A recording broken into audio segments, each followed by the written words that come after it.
So ito na mga kaborbot, at test na natin tong ating unang flute. So ito mga kaborbot ay 1.7 to 2.5 meters. Pero ginagamit to madalas mga kaborbot sa 1.7 to 2 meters lang mga kaborbot. So yung mga ganitong kalaki mga kaborbot, ito yung pinaka maganda sa 2.5 meters mga kaborbot. Itong ganitong kalalaki. So ito mga kaborbot is pang 1.7 to 2 meters. Pero pwede rin siya sa 2.5 meters mga kaborbot. Pero mas maganda is to 1.7 to 2 meters to mga kaborbot. So ang maghila natin ay maghagis natin mga kaborbot ay si Rapi Boy.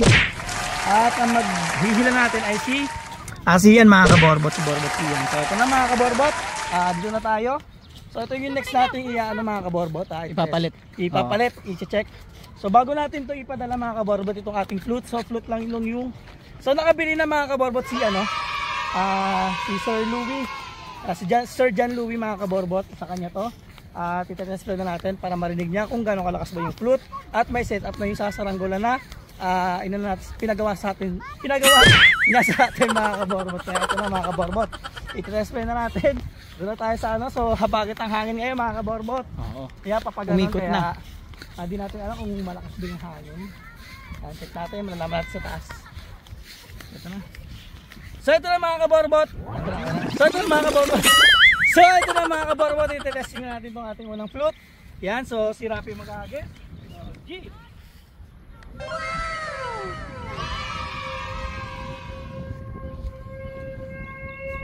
Uy, lakas. Lumalakas na siya.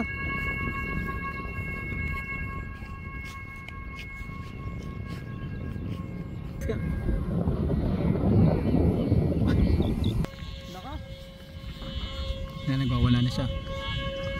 Ang lakas mga kaborbot. Taas na yan ha, pero lakas pa rin. Ayun sila mga kaborbot. Si Pat, si Kuya Tommy, si Zian, si Totoy, si Daryl, tsaka si kaborbot MJ natin. Ayun si Rafi. Ayan. Ayun na.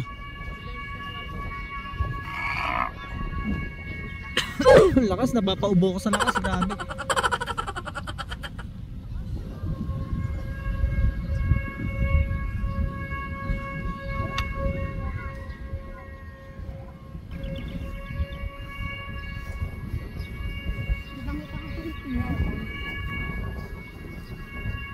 Lakas.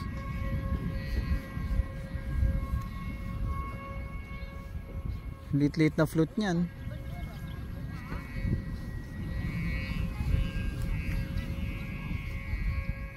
Wala talagang hangin. Hoy, dito, ito na ko. Ano yan kasi doon nga, ibabunga yan. Mabilis kasi ito tayo.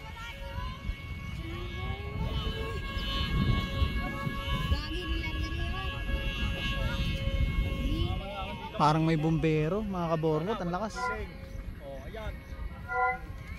Akin meron na ito. Walang kiling eh.